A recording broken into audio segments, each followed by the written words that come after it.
Absurdity and suicide. There is but one truly serious philosophical problem, and that is suicide. Judging whether life is or is not worth living amounts to answering the fundamental question of philosophy. All the rest, whether or not the world has three dimensions, whether the mind has 9 or 12 categories, comes afterwards. These are games one must first answer, and if it is true, as Nietzsche claims, that a philosopher to deserve our respect must preach by example, you can appreciate the importance of that reply, for it will precede the definitive act. These are facts the heart can feel, yet they call for careful study before they become clear to the intellect. If I ask myself how to judge that this question is more urgent than that, I reply that one judges by the action it entails. I have never seen anyone die for the ontological argument. Galileo, who held a scientific truth of great importance, abjured it with the greatest ease as soon as it endangered his life. In a certain sense, he did right. That truth was not worth the stake. Whether the earth or the sun revolves around the other is a matter of profound indifference. To tell the truth, it is a futile question. On the other hand, I see many people die because they judge that life is not worth living. I see others paradoxically getting killed for the ideas or illusions that give them a reason for living. What is called a reason for living is also an excellent reason for dying. I therefore conclude that the meaning of life is the most urgent of questions. But how to answer it? On all essential problems, I mean thereby those that run the risk of leading to death or those that intensify the passion of living, there are probably but two methods of thought: the method of La Police and the method of Don Quixote. Solely the balance between evidence and lyricism can allow us to achieve simultaneously emotion and lucidity. In a subject at once so humble and so heavy with emotion, the learned and classical dialectic must yield, one can see, to a more modest attitude of mind deriving at one and the same time from common sense and understanding. Suicide has never been dealt with except as a social phenomena. On the contrary, we are concerned here at the outset with the relationship between individual thought and suicide. An act like this is prepared within the silence of the heart, as is a great work of art. The man himself is ignorant of it. One evening he pulls the trigger or jumps. Of an apartment building manager who had killed himself, I was told that he had lost his daughter 5 years before and be bad, changed greatly since then, and that the experience had undermined him. A more exact word cannot be imagined. Beginning to think is beginning to be undermined. Society has but little connection with such beginnings. The worm is in man's heart. That is where it must be sought. One must follow and understand this fatal game that leads from lucidity in the face of existence to flight from light. There are many cases of suicide, and generally the most obvious ones were not the most powerful. Rarely is suicide committed, yet the hypothesis is not excluded through reflection. What sets off the crisis is almost always unverifiable. Newspapers often speak of personal sorrows or of incurable illnesses.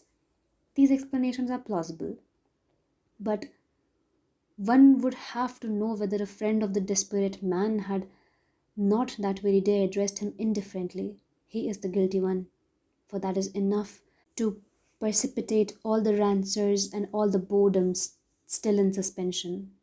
But if it is hard to fix the precise instant, the subtle step when the mind opted for death, it is easier to deduce from the act itself the consequences it implies. In a sense, and as in melodrama, killing yourself accounts to confessing. It is confessing that life is too much for you or that you do not understand it. Let's not go too far in such analogies. However, but rather return to everyday words. It is merely confessing that that is not worth the trouble. Living naturally is never easy. You continue making the gestures commanded by existence for many reasons.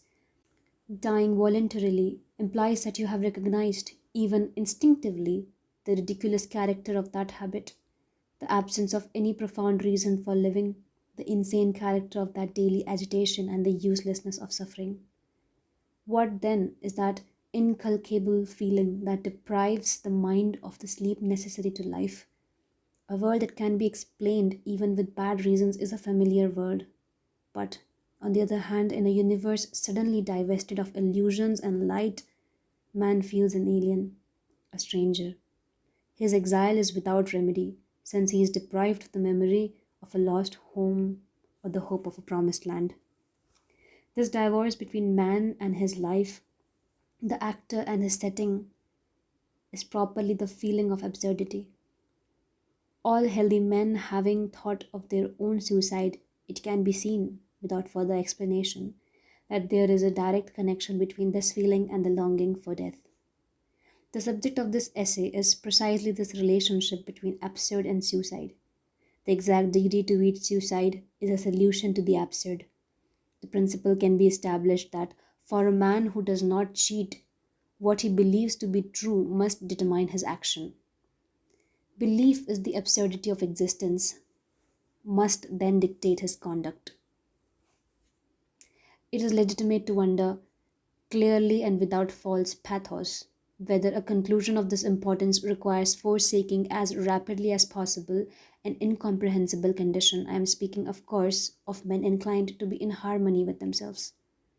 Stated clearly, this problem may seem both simple and insoluble, but it is wrongly assumed that simple questions involve answers that are no less simple, and that evidence implies evidence.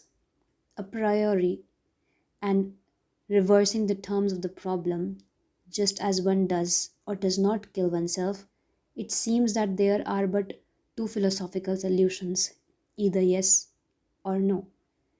This would be too easy, but allowance must be made for those who, without concluding, continue questioning. Here I am only slightly judging in irony. This is the majority. I notice also that those who answer no act as if they thought yes. As a matter of fact, if I accept the Nietzschean criteria, they think yes is one way or other. On the other hand, if often happens that those who commit suicide were assured of the meaning of life, these contradictions are constant. It may even be said that they have never been so keen as on this point, where, on the contrary, logic seems to be desirable. It is a commonplace to compare philosophical theories and the behavior of those who profess them.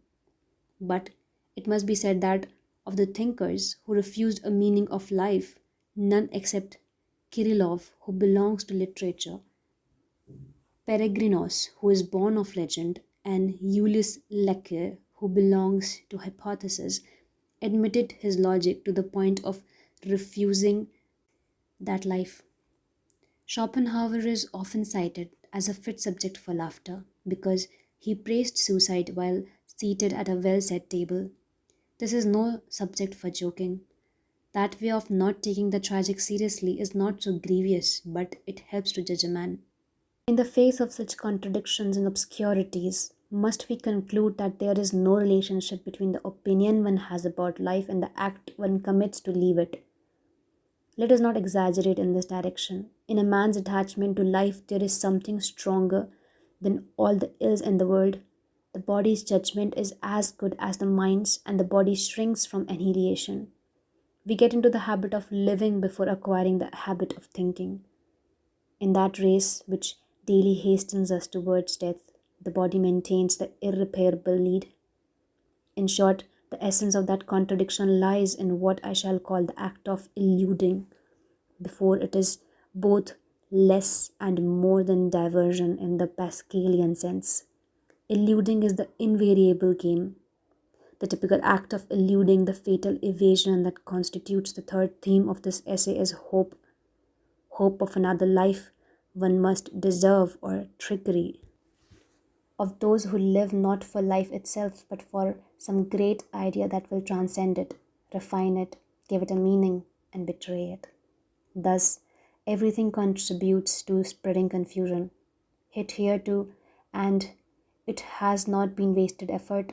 People have played on words and pretended to believe that refusing to grant a meaning to life necessarily leads to declaring that it is not worth living.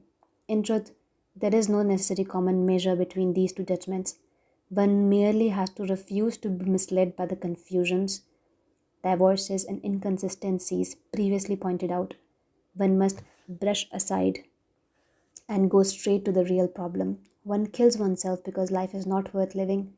That is certainly a truth, yet an unfruitful one because it is truism. But does that insult to existence, that flat denial in which it is plunged, come from the fact that it has no meaning? Does its absurdity require one to escape it through hope or suicide? This is what must be clarified, hunted down, and elucidated while brushing aside all the rest. Does the absurd dictate death? This problem must be given priority over others, outside of all methods of thought and all exercises of the disinterested mind, shades of meaning, contradictions, the psychology that an objective mind can always introduce into all problems have no place in this pursuit and this passion. It calls simply for an unjust, in other words, logical thought. That is not easy. It is always easy to be logical. It is almost impossible to be logical to the bitter end. Men who die by their own hand, consequently, follow to its conclusion their emotional inclination. Reflection on suicide gives me an opportunity to raise the only problem to interest me. Is there a logic to the point of death? I cannot know unless I pursue, without reckless passion, in the sole light of evidence, the reasoning of which I am here suggesting to source. This is what I call an absurd reasoning. Many have begun it. I do not yet know whether or not they kept to it. When Karl Jaspers, revealing the impossibility of constituting the world as a unity, exclaims, "This limitation leads me to myself, where I can no longer withdraw behind an objective point of view that I am merely representing, where neither I myself nor the existence of other can any longer become an object for me." He is evoking after many others those waterless deserts where thought reaches its confines. After many others, yes, indeed, but how eager they were to get out of them. At that last crossroad where thought hesitates, many men have arrived at even some of the humblest.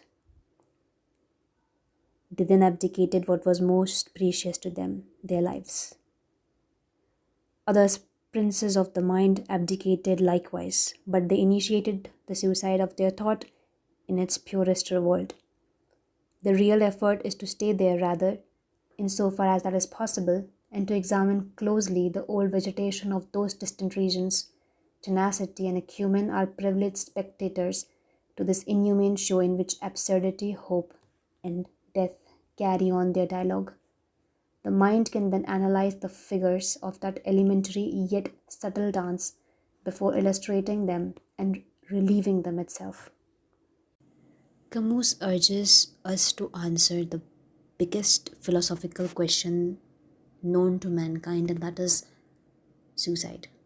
Like when does a mind decide that life is not worth living anymore and it has to be ended? Because for the most part, when people are faced with the argument of either hold on to your truth or hold on to your life, they usually choose to hold on to their life. But then, how is it so that someone willingly, voluntarily ends their own life? Suicide usually is looked at as a social phenomena, like why in a society this particular statistics of people are dying, what is happening, but it is rather ignored that suicide is something that is really concocted in a man's heart, this in the silence by themselves. But how can you look at society and know it?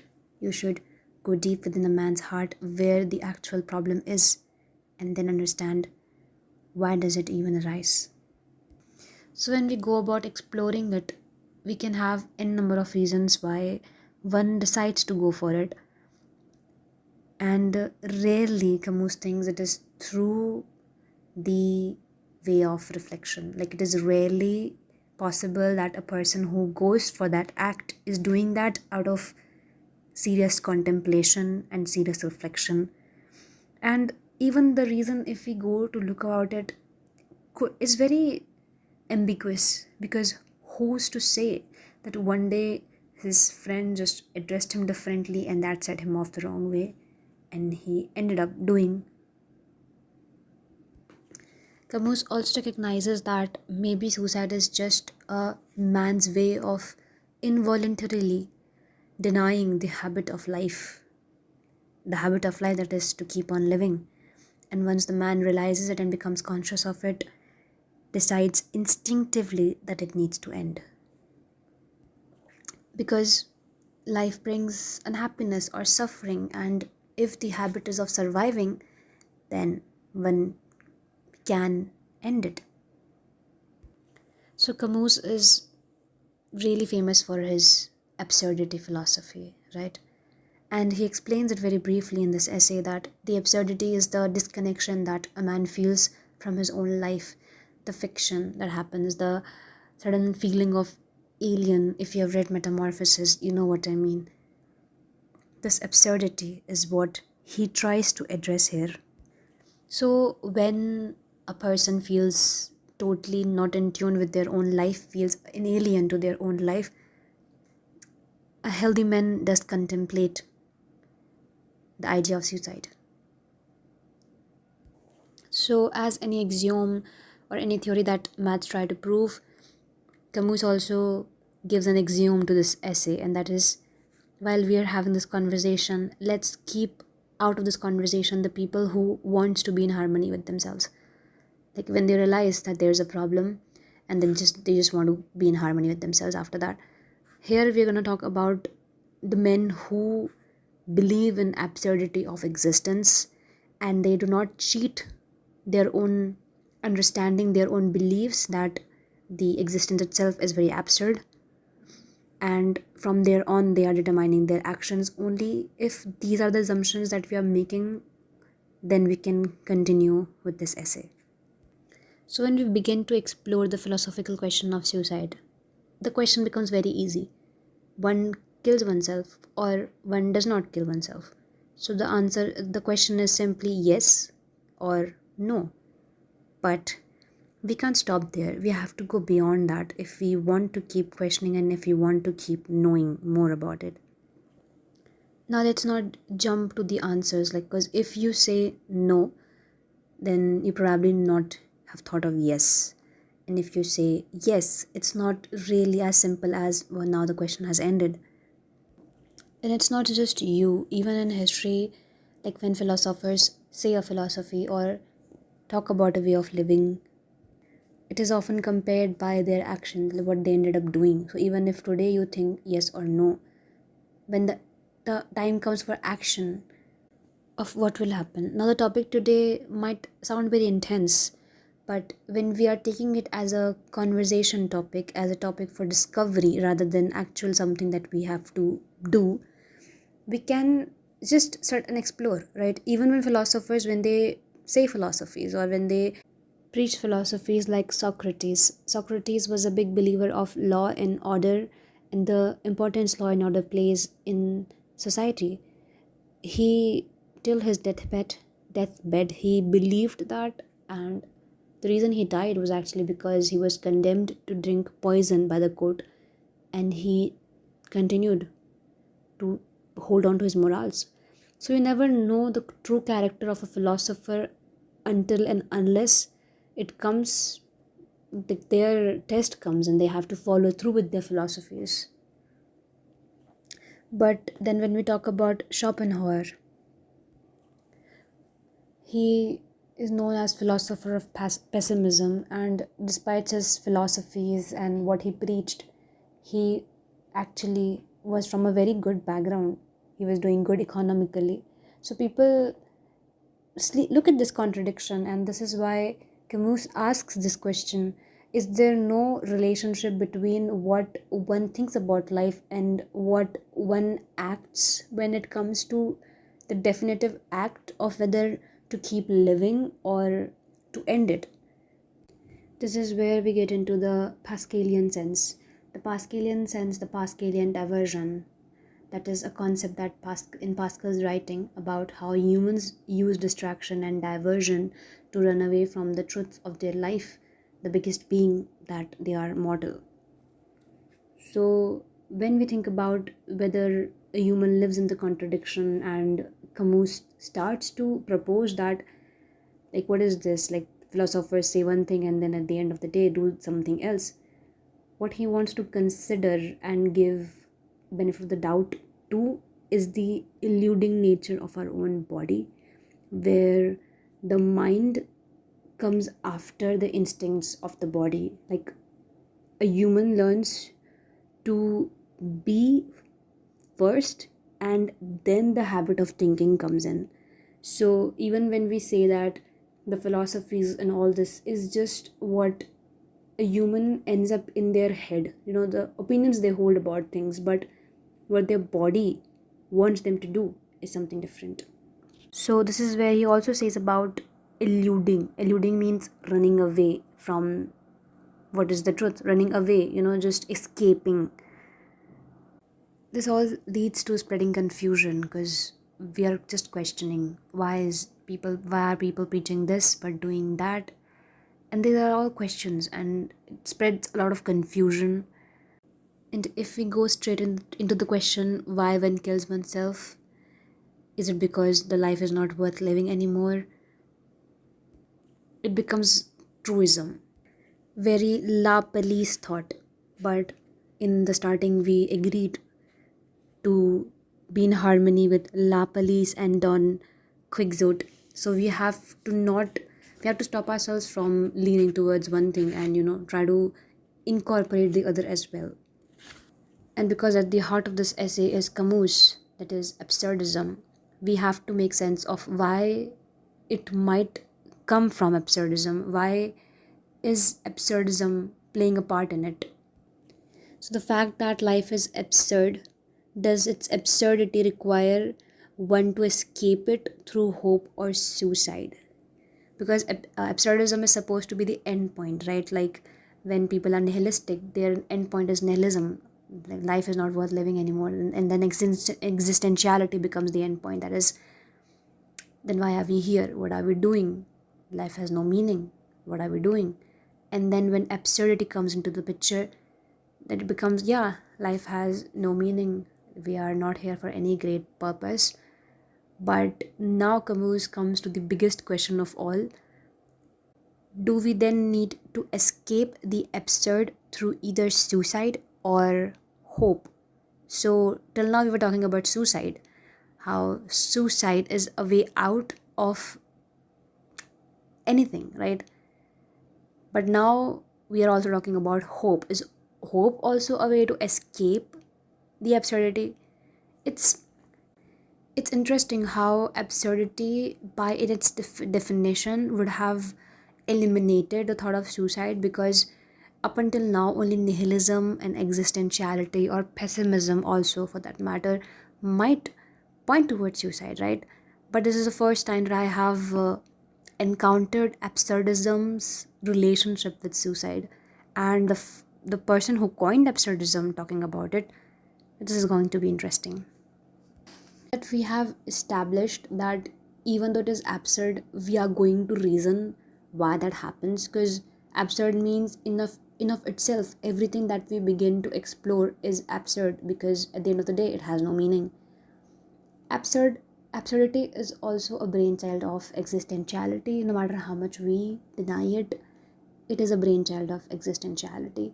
Even I feel like Camus at one point of time was so existential that he ended up proposing absurdity. And because he's aware of the very character of it, he names this essay The Absurd Reasoning. And he says that many have tried to do it, because even though you know it's futile, you still end up doing it. And because we end up doing it, let's just do it together. Here, let's discuss it out. We are leaning to the point that at the path of ending one's own life, there comes a point where a man completely let go of the reason and starts moving solely with their emotions. That's why he writes, at the last crossroad where thought hesitates, many men have arrived, and even some of the humblest. And he warns yet again that we should not explore this with reckless passion. We're not doing this passionately. We are sitting and we are very calm, and then we are trying to just understand why there is a need to annihilate the reckless passion, because we don't want to do the action. We just want to explore. So the mind can then analyze the figures of that elementary yet subtle dance before illustrating them and relieving them itself, to answer the age old question.